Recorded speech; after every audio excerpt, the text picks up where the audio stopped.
Preserving personal belongings is kind of dependent on what the client wants. Sometimes, if it's say a suicide situation and there might be blood that's spattered throughout the house or the room, they might not want anything. So they will direct us to just take everything in this room and dispose of it.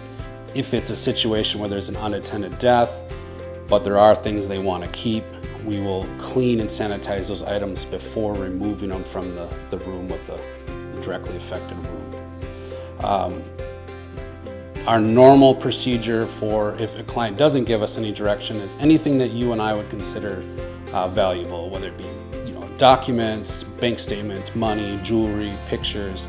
We will make every attempt to save those items and clean those items as best we can and set them aside for the client. But the bottom line is it really just depends on what the client wants us to do with those items.